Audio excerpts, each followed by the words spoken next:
हम लोग आज विश्व का भूगोल पढ़ेंगे। ठीक, विश्व का भूगोल पढ़ना है।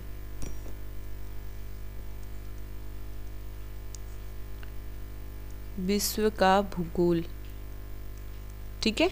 और मुझे जहाँ तक याद है विश्व के भूगोल में हम लोग पृथ्वी की उत्पत्ति पढ़ रहे थे, और पृथ्वी के उत्पत्ति के साथ हम लोग ग्रहों के बारे में पढ़ना शुरू कर दिए थे, जिसमें से हम लोग बुध के बारे में पढ़ लिए थे और बुध के साथ शुक्र, ठीक है, ये दोनों हम लोगों ने पढ़ लिया था। नमस्ते रितिका जी, बहुत दिन के बाद आप आ रही हैं।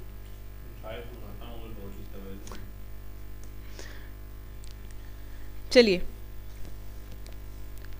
बिल्कुल शुक्र हम लोग पढ़ रहे थे, शुक्र कंप्लीट हो चुका था, ठीक है, शुक्र कंप्लीट हो चुका था, उसमें कुछ ज़्यादा नहीं पढ़ना है, शुक्र हम लोग कंप्लीट कर चुके थे। आज हम लोग पढ़ेंगे पृथ्वी के बारे में,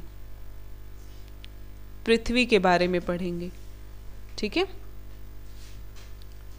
चलिए, तो जो पृथ्वी है आप लोग बताएंगे।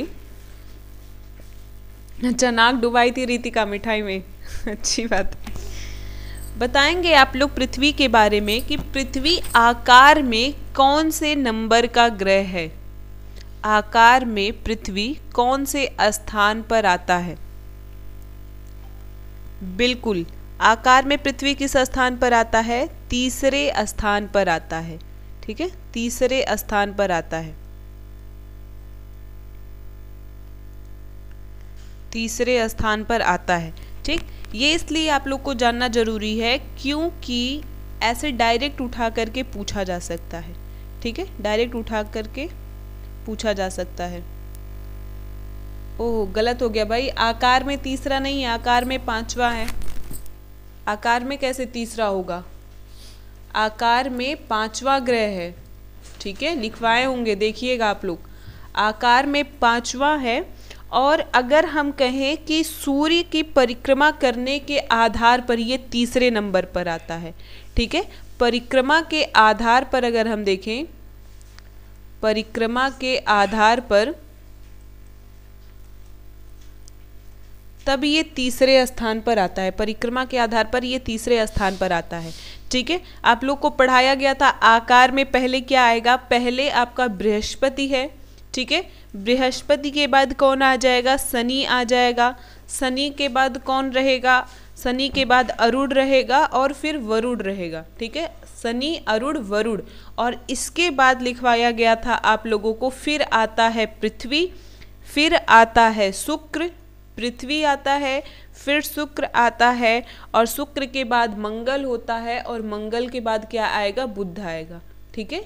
ये इस तरीके से सीक्वेंस लिखवाया गया था आप लोग को। तो आकार में पृथ्वी का स्थान कौन सा होगा, आकार में पृथ्वी का स्थान पांचवा होगा। और अगर हम परिक्रमा के आधार पर देखें तो पृथ्वी तीसरा ऐसा ग्रह है जो सूर्य का चक्कर लगाता है। पहले बुध है, फिर क्या होगा, बुध के बाद क्या होगा, शुक्र, शुक्र के बाद पृथ्वी, ठीक है। चलिए, अब देखिए, जो पृथ्वी है, पृथ्वी का एक प्राकृतिक उपग्रह भी है, पृथ्वी का एक प्राकृतिक उपग्रह है, एक प्राकृतिक उपग्रह है। क्या नाम है उसका, पृथ्वी का जो प्राकृतिक उपग्रह है उसका नाम क्या है, शुक्र। ममता जी, रेणु जी, शुक्र क्या है,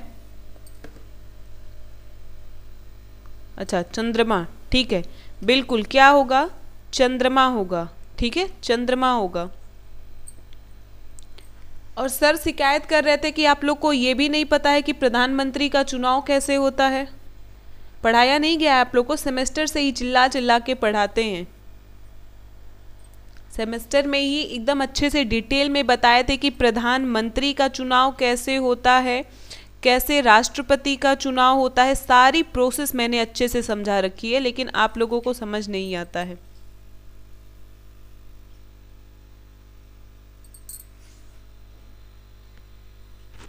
देखिए, अगर हम देखें तो प्रधानमंत्री का चुनाव ही नहीं होता है, इसे क्या किया जाता है, इसे नियुक्त किया जाता है। 100 बार ये बात हम बताए हैं आप लोग को कि प्रधानमंत्री की नियुक्ति होती है, ठीक है, प्रधानमंत्री की नियुक्ति होती है, बल्कि लोकसभा के सदस्यों का चुनाव होता है। लोकसभा के सदस्यों का क्या होता है? चुनाव होता है, और ये चुनाव जनता द्वारा किया जाता है। जनता द्वारा किया जाता है, वो भी प्रत्यक्ष रूप से किया जाता है।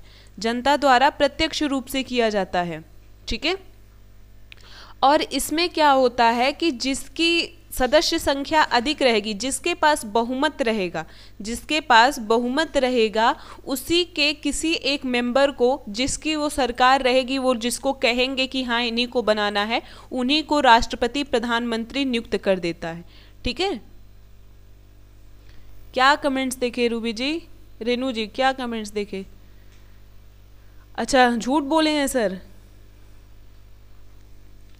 झूठ बोले हैं? बोल रहे हैं कि नहीं बताए हैं सब।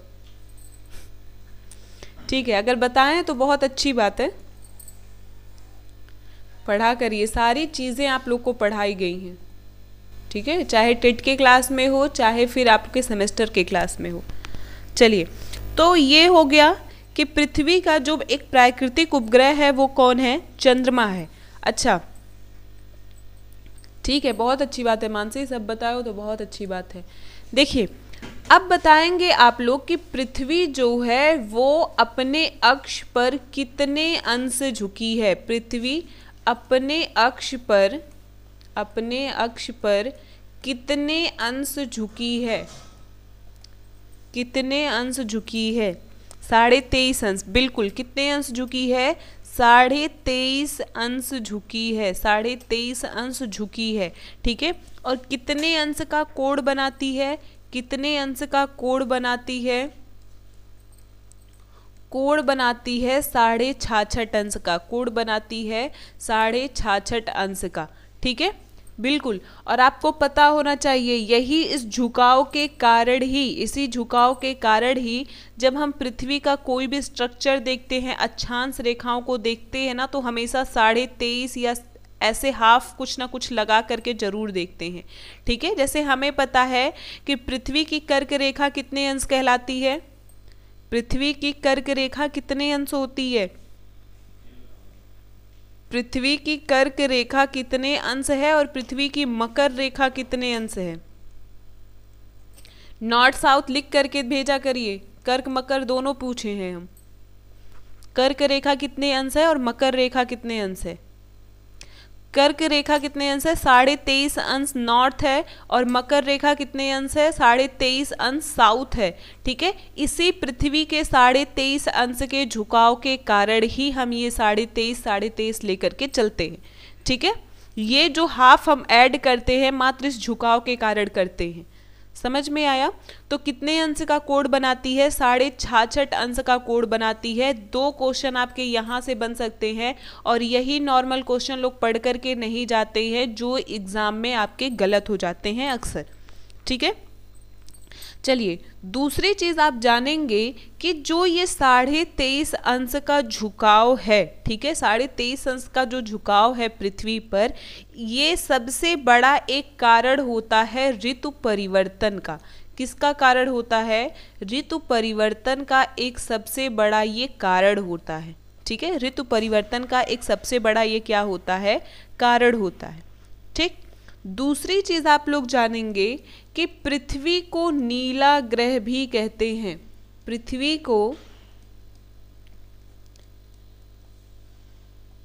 पृथ्वी कितने दिन में सूर्य का चक्कर लगाती है ये बताने की जरूरत नहीं है, नॉर्मल सी चीज है। ठीक है, 365 दिन 4 घंटे,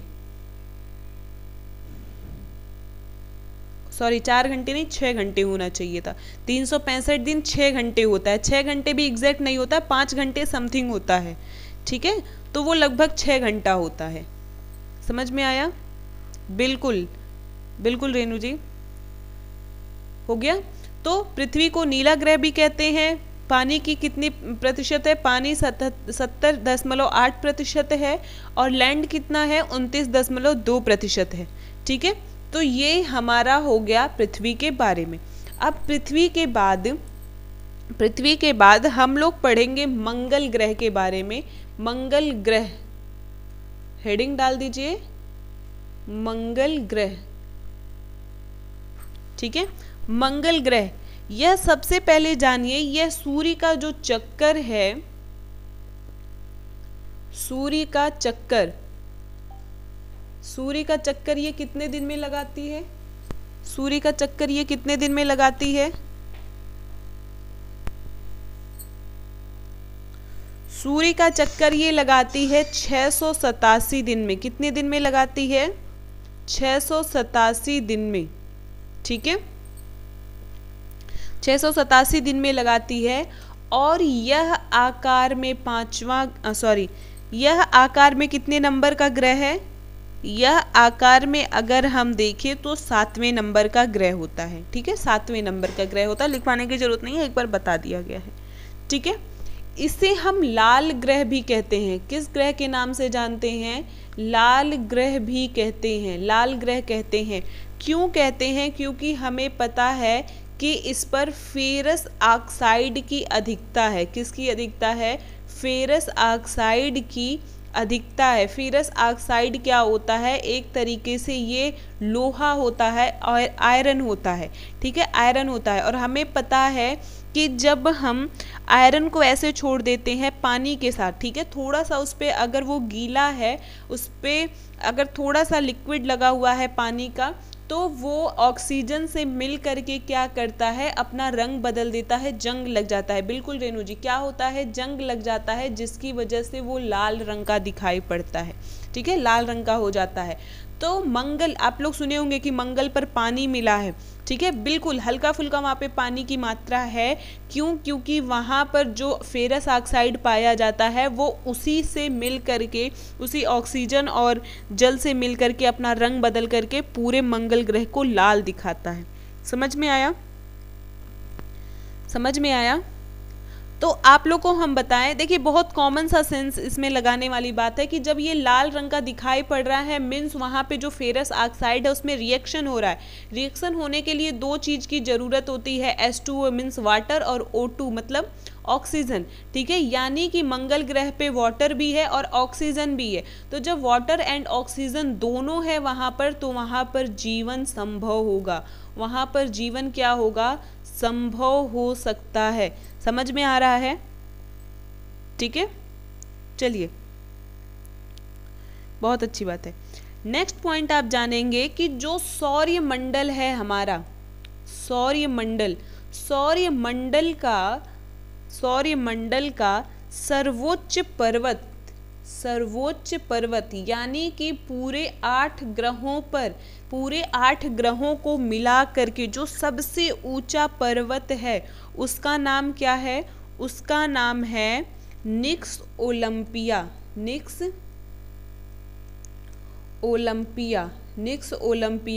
ठीक है। सर्वोच्च पर्वत निक्स ओलंपिया कहाँ पर है? ये है मंगल ग्रह पे। कहाँ पर है ये मंगल ग्रह पर है। पूछा जा सकता है आप लोगों से कि सौर्य मंडल का सबसे बड़ा पर्वत कहाँ स्थित है? मंगल पर स्थित है। दूसरा क्वेश्चन यही पूछा जा सकता है कि निक्स ओलंपिया पर्वत कहाँ पर स्थित है? तो ये सौर्य मंडल के एक ग्रह मंगल पर स्थित है। समझ में आ रहा है? ठीक है। और दूसरी चीज आपको पता होनी चाहिए कि सौर्य मंडल का सबसे बड़ा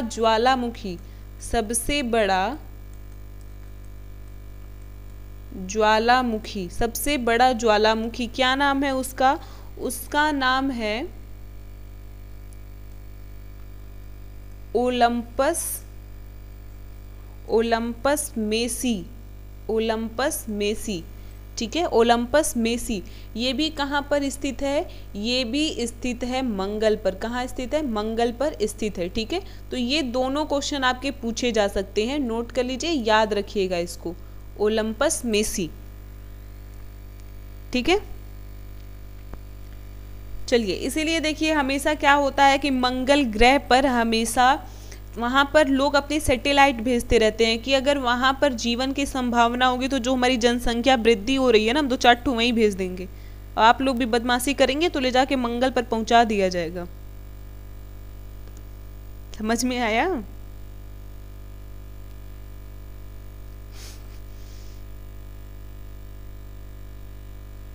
ठीक, चलिए।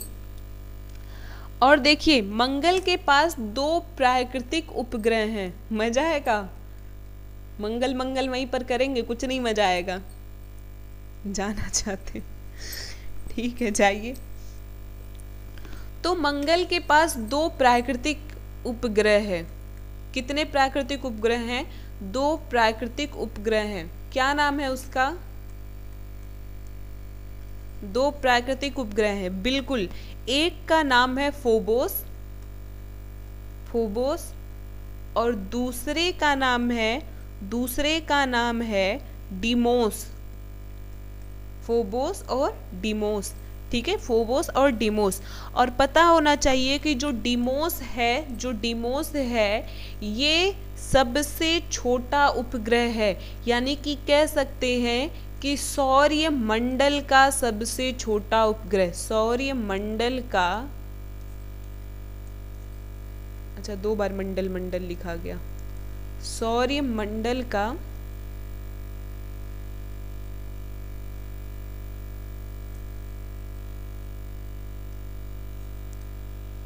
सबसे छोटा उपग्रह,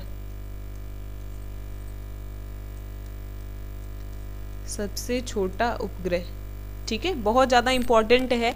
क्योंकि देखिए सौरमंडल का सबसे ऊंचा पर्वत और ज्वालामुखी मंगल पर है, और सौरमंडल का सबसे छोटा उपग्रह भी किसके पास है? मंगल के पास है, ठीक है। तो याद कर सकते हैं, इससे भूलना नहीं चाहिए, ठीक है। चलिए अब हम लोग बात करेंगे बृहस्पति के बारे में। सब लोग बृहस्पतिवार का व्रत रहते होंगे, कोई रहे या ना रहे, ममता जी रहती हैं।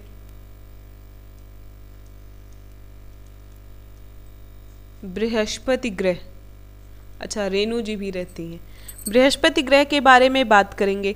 देखिए ये इतना बदमाश ग्रह है, इतना बदमाश ग्रह है कि लोग दिन में चक्कर लगाते हैं कि 1 दिन में, 2 दिन में, या फिर 687, 889, मतलब जो भी हम दिन पढ़े इतने दिन में वो चक्कर लगा लेते हैं। लेकिन यह सूर्य का चक्कर कितने दिन में लगाता है पता है? यह सूर्य का चक्कर 11 वर्ष 9 माह में लगाता है। 11 वर्ष 9 माह में ये सूर्य का चक्कर लगाता है। इतने दिन में तो ये एक चक्कर लगाते हैं, ठीक। अगर हम लोग बृहस्पति पे रहते ना तो 11 मतलब लगभग 12 साल के बाद हमारे यहाँ ऋतु बदलता, या कह सकते हैं 12 साल के बाद पूरी पृथ्वी, जब पूरा बृहस्पति एक बार घूम जाता ना, तब हमारे यहाँ गेहूँ उत्पादित होता, और एक बार फिर धान हम लोग उगाते। खाते क्या? हाँ, सुस्त आत्मा है, ठीक है। तो 11 वर्ष 9 माह में ये सूर्य का पूरा चक्कर लगाता है, ठीक। देखिए इसके उपग्रह का अगर हम देखें तो उपग्रह इसके बदलते रहते हैं। अभी तक क्या हो रहा था कि ऐसा माना जा रहा था कि बृहस्पति के पास ज़्यादा उपग्रह हैं, लेकिन प्रेजेंट टाइम में फिर से खोज हुआ है और शनि के पास सबसे ज़्यादा उपग्रह हैं। नहीं साधना जी, सो करके नहीं चक्कर लगाता है। रीज़न क्या है? देखिए ये सूर्य रहा, ये बुध हो गया, यहाँ पर मंगल, पृथ्वी, शुक्र, ठीक है। अब देखिए यहाँ पर बृहस्पति है, तो जाहिर सी बात है कि इसका सर्कल एरिया बहुत बड़ा हो जाएगा, और ये बड़ा उपग्रह है ना, बड़ा ग्रह है ना, तो इसको चलने में बहुत दिक्कत होती है। मतलब ज़्यादा खाया पिया है तो थोड़ा चलने में धीरे धीरे चलता है, बिल्कुल। चलिए अब देखिए क्या बता रहे थे। तो जो ये बृहस्पति है, ऐसा माना जाता है कि जब फिर से खोज हुआ है तो इसके जो उपग्रह की संख्या है, उपग्रह की संख्या अगर हम देखें तो 79 उपग्रह बृहस्पति के पास हैं, ठीक है। यानी कि कह सकते हैं 79 उपग्रह किसके पास है? बृहस्पति के पास है, ठीक है। दूसरी चीज आपको याद रखना है, एक इसी का उपग्रह है, बृहस्पति का उपग्रह है जिसका नाम है गैनीमीड। गैनीमीड इसलिए इम्पोर्टेंट है क्योंकि सौर्य मंडल का सबसे बड़ा उपग्रह है। सौर्य मंडल का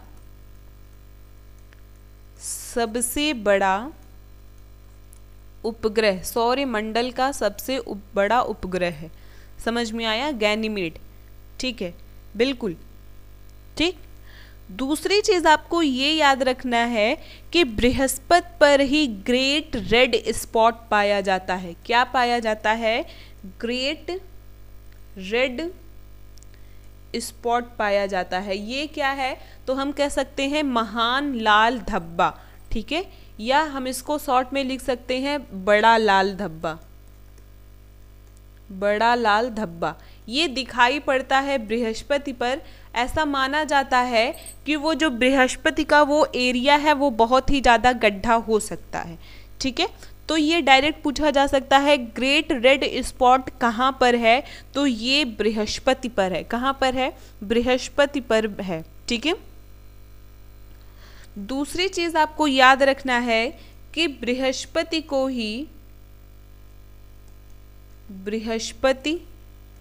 ही लघु सौर्य तंत्र भी कहते हैं। क्या कहते हैं, लघु सौर्य तंत्र भी कहते हैं।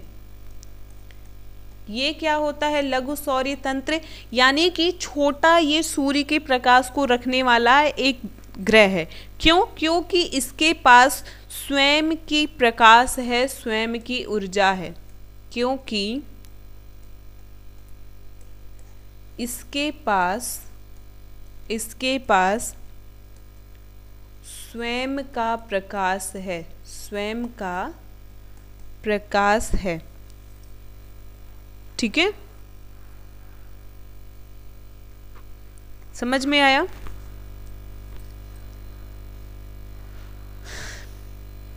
ठीक है, अगले पॉइंट पर चला जाए। ठीक, दूसरी चीज एक और आप जान लीजिए कि बृहस्पति जो है इसके पास भी वलय है।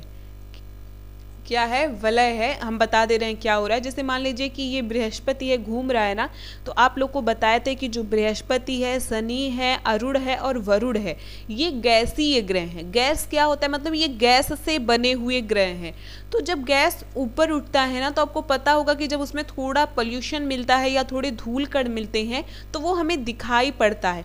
तो ऐसे ही इस पे बृहस्पति पे भी वो जो निकलता है गैस, तो वो ऐसे एक रिंग बनाता है, ठीक है, एक रिंग बनाता है। इसी को वलय कहा जाता है। जैसे आप लोग देखते होंगे पहले टीवी में जब भगवान जी को दिखाता था तो भगवान जी के सर के पास पीछे ऐसे दिखाता था रिंग रिंग। याद है आप लोग को? याद है कि कैसे भगवान जी के पीछे सर के पास ऐसे रिंग टाइप का दिखाता था, ठीक है। वैसे ही मान लीजिए कि बृहस्पति है और बृहस्पति के साइड साइड वो रिंग बना हुआ है, ठीक है। हाँ, चमकता है, बिल्कुल मानसी, वो चमकता है, वो रिंग बना है और वो चमकता है। तो पूछा जाता है कि किस किस ग्रह के पास वलय है। तो पहली चीज आप नोट कर लीजिए कि बृहस्पति के पास वलय है, ठीक है। अभी हम इसके बाद शनि पढ़ेंगे तो शनि के पास भी वलय है, ठीक है। तो पहले तो बृहस्पति हो गया। अब चलिए, अब हम पढ़ेंगे शनि के बारे में। तो हेडिंग डाल दीजिए शनि, शनि हेडिंग डाल दीजिए। देखिए शनि जो है ना, ये हमें पता है कि आकार में ये दूसरा बड़ा ग्रह है, तो लिखने की जरूरत नहीं है कि आकार में दूसरा बड़ा ग्रह है। सिंपल सा चीज हमें लिखना है कि ये चक्कर कितने साल में लगाता है, सूर्य का चक्कर ये कितने साल में लगाता है। अब देखिए बृहस्पति से भी बड़ा आलसी हमें मिल गया। ये लगभग 29.5 वर्ष में, 29.5 वर्ष में ये सूर्य का एक चक्कर लगाता है, ठीक है। सूर्य का एक चक्कर लगाता है। बताइए इतना दिन में कौन चक्कर लगाएगा भाई? 29.5 वर्ष में लगाता है, ठीक है। और 11 वर्ष 9 माह में कौन लगाता है? बृहस्पति लगाता है। दूसरी चीज आप जानेंगे कि जो शनि है इसके चारों तरफ, शनि के चारों तरफ 7 वलय पाए जाते हैं, 7 वलय पाए जाते हैं, 7 वलय पाए जाते हैं। इनकी संख्या पूछी जाती है इसलिए मैंने लिखा दिया है, 7 वलय पाए जाते हैं, ठीक है। समझ में आया? और देखिएगा ये जो वलय होते हैं ना, अभी बताए कि भगवान जी के सर के साइड में क्या होता था, ऐसे चक्र बनता था, ठीक है। भगवान जी का सर है, ऐसे चक्र बनता था। और आप कभी नोटिस करिए पहले जो संतोषी माता आता था उसमें ये जो चक्र बनता था वो राउंड राउंड राउंड ऐसे घूमता रहता था, घूमता था कि नहीं? और वो चमकता भी रहता था। तो सेम वही चीज़ है, ये जो वलय होते हैं ये घूमते भी रहते हैं और ये चमकते भी रहते हैं। इसमें बताने की चीज़ नहीं है, एकदम अपने माइंड में सेट कर लो, ठीक है। वलय आ गया मीन्स भगवान जी को याद करो, सब कल्याण हो जाएगा, ठीक। चलिए, शनि भी एक प्रकार का गैसीय ग्रह है, बताने की ज़रूरत नहीं है, लेकिन एक चीज़ हमें याद रखना है कि जो उपग्रह की संख्या है, उपग्रह की संख्या है, शनि के पास सबसे अधिक है। वर्तमान में 82 उपग्रह हैं। कितने उपग्रह हैं? 82 उपग्रह हैं। और जितने भी कह सकते हैं ग्रह हैं, सबसे अधिक शनि के पास है। सबसे अधिक किसके पास है? शनि के पास है 82, ठीक है। बिल्कुल, पहले 62 थे, बाद में खोज किया गया है तो अब 82 हो गया है। जिसमें सबसे बड़ा कौन हो जाएगा? सबसे बड़ा उपग्रह कौन है शनि का? तो आप लोग टाइटन घड़ी पहनते होंगे, ठीक है, याद रखिएगा उसी टाइटन पर, टाइटन, ठीक है। टाइटन याद करना आसान है। टाइटन शनि का सबसे बड़ा उपग्रह है, ठीक है। चलिए, दूसरी चीज आप याद रखेंगे, मान लीजिए ये शनि है ना, तो शनि अगर इधर से घूम रहा है तो इसके उपग्रह भी इसी तरफ से घूमते थे, उपग्रह भी इसके इसी तरफ से घूमते हैं। लेकिन एक इसका दुश्मन है, कौन है? एक इसी का उपग्रह है जो इसके उल्टे साइड से घूमता है, वो कौन है? फोबे है, ठीक है। क्या नाम है उसका? फोबे है। तो लिखेंगे फोबे एक ऐसा उपग्रह है, फोबे एक ऐसा उपग्रह है जो शनि के विपरीत दिशा में घूमता है, विपरीत दिशा में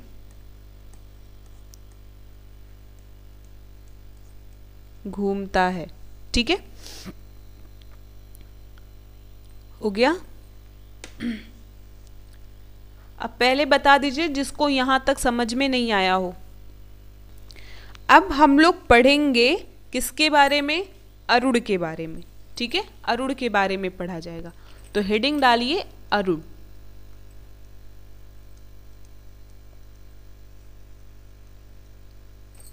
अरुण ग्रह के बारे में पढ़ा जाएगा। अब देखिए, अभी तक हम लोग पढ़े कि बृहस्पति 11 वर्ष में सूर्य का चक्कर लगाता है, शनि 29 वर्ष में लगाता है। ये उससे भी बड़ा आलसी है। ये चक्कर कितने दिन में लगाएगा? ये चक्कर लगाएगा 84 वर्ष में। कितने वर्ष में लगाएगा? 84 वर्ष में सूर्य का एक चक्कर ये लगाता है, सूर्य का एक चक्कर लगाता है, ठीक है। क्योंकि दूरी क्या हो रही है? बढ़ रही है। सूर्य का एक चक्कर कितने वर्ष में लगाता है? 84 वर्ष में लगाता है, ठीक है। दूसरी चीज आपको याद रखना है कि इसमें बहुत ज्यादा अक्षीय झुकाव है, ठीक है।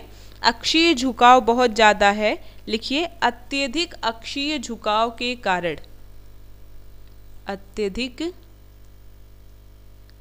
अक्षीय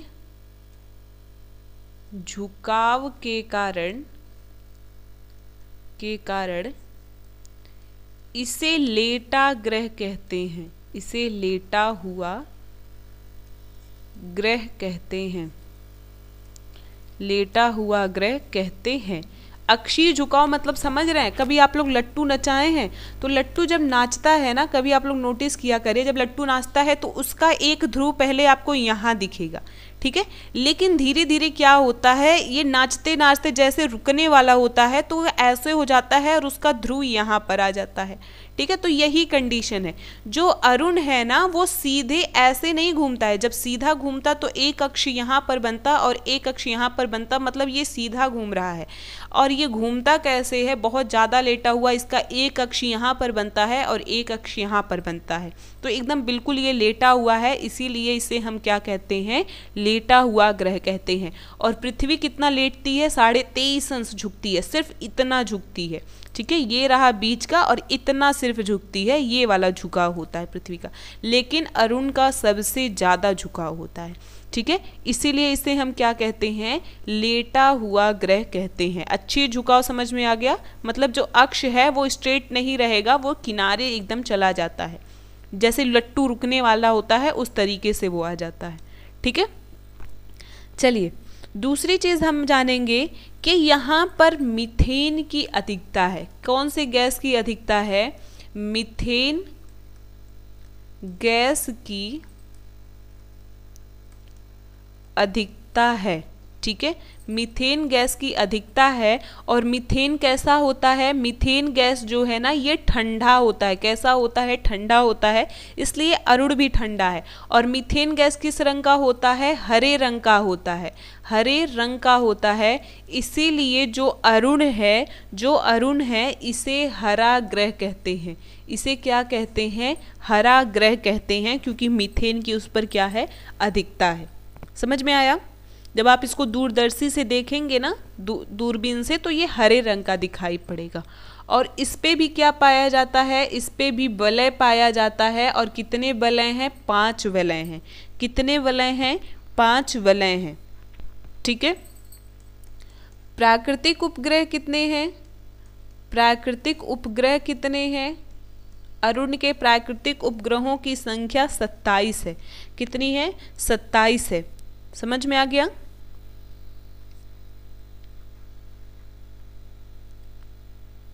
ठीक है,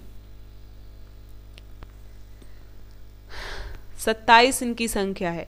चलिए अब नेक्स्ट हम जानेंगे कि जो अरुण है, पहली चीज तो शुक्र जान लीजिए, शुक्र, और दूसरा कौन है, दूसरा है अरुण। शुक्र और अरुण दोनों ऐसे ग्रह हैं, दोनों ऐसे ग्रह हैं जो पूर्व से पश्चिम दिशा में घूमते हैं, दिशा में घूमते हैं। ठीक है, अगर हमारी पृथ्वी ऐसे घूमेगी तो जो शुक्र और अरुण है वो इस तरीके से घूमते हैं। तो हमारी पृथ्वी जब पश्चिम से पूरब घूमती है तो सूर्योदय किधर होता है, पूर्व। लेकिन ये पूर्व से पश्चिम घूम रहे हैं शुक्र और अरुण, तो इनके यहाँ सूर्योदय कब हो, कहाँ होगा, इनके यहाँ सूर्योदय होता है पश्चिम में। इनके यहाँ सूर्योदय कहाँ पर होगा, पश्चिम में होगा। यानी कि जो एक ग्रह की दैनिक क्रियाएं होनी चाहिए वो विपरीत होती हैं। हमारे यहाँ सूरज पूरब में निकलेगा, इनके यहाँ पश्चिम में निकलेगा। हमारे यहाँ सूरज पश्चिम में डूबेगा, इनके यहाँ पूरब में डूबेगा। समझ में आ गया। तो पूछा जाता है कि कौन से ऐसे 2 ग्रह हैं जो अन्य ग्रहों की तुलना में उल्टा घूमते हैं, तो शुक्र और अरुण। दूसरा यही घुमा के पूछा जा सकता है, कौन से ऐसे ग्रह हैं जो एंटी क्लॉकवाइज घूमते हैं। ठीक है, एंटी क्लॉकवाइज घूमते हैं, तो शुक्र और अरुण। समझ में आ गया।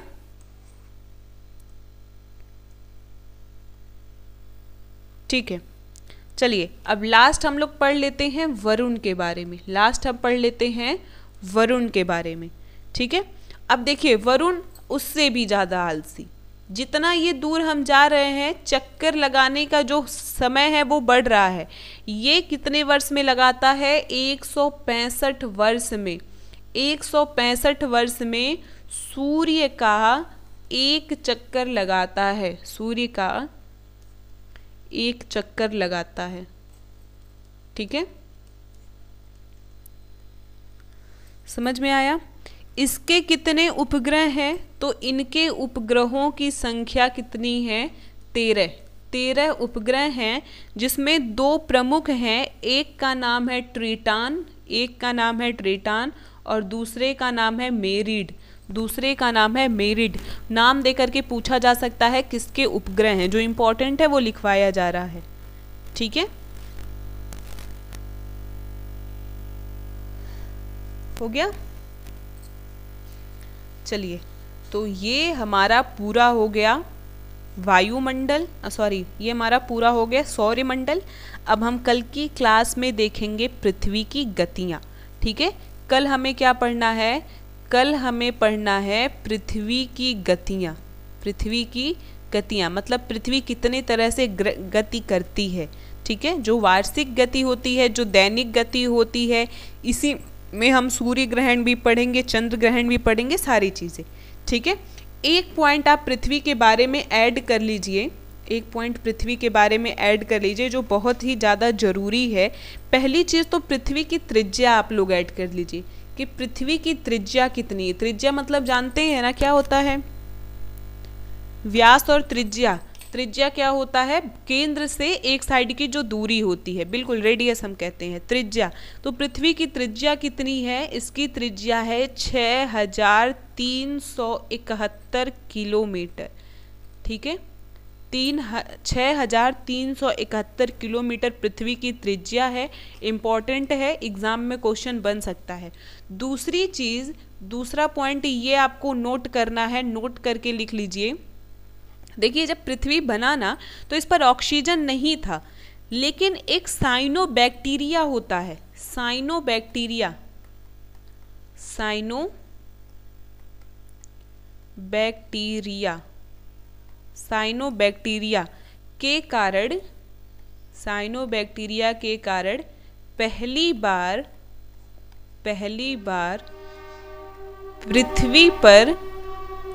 पृथ्वी पर ऑक्सीजन बनता है। ठीक है, साइनोबैक्टीरिया के कारण पृथ्वी पर पहली बार क्या बनेगा, ऑक्सीजन बनेगा। जब हम लोग पृथ्वी की उत्पत्ति वगैरह देखते हैं ना तो पहले छोटे छोटे जीव उत्पन्न होते हैं, वो भी जल में। फिर एक क्रम होता है कि किस क्रम में जीवों की उत्पत्ति होती है, कहाँ पर होती है, पहले कौन से जानवर बनते हैं। मनुष्य तो बहुत बाद में बना, ठीक है, मनुष्य तो बहुत बाद में बना था। समझ में आया? ठीक है, 165 में मुन्नू 2 बार नहीं 3 बार जन्म ले लोगी। चलिए, तो बस यहीं तक क्लास रखते हैं। आज ये पॉइंट पूरा खत्म हो गया है। कल अच्छे से पढ़ करके आइएगा सूर्य ग्रहण, चंद्र ग्रहण और पृथ्वी की गतियों को, तो कल उस पर डिस्कस किया जाएगा। ठीक है।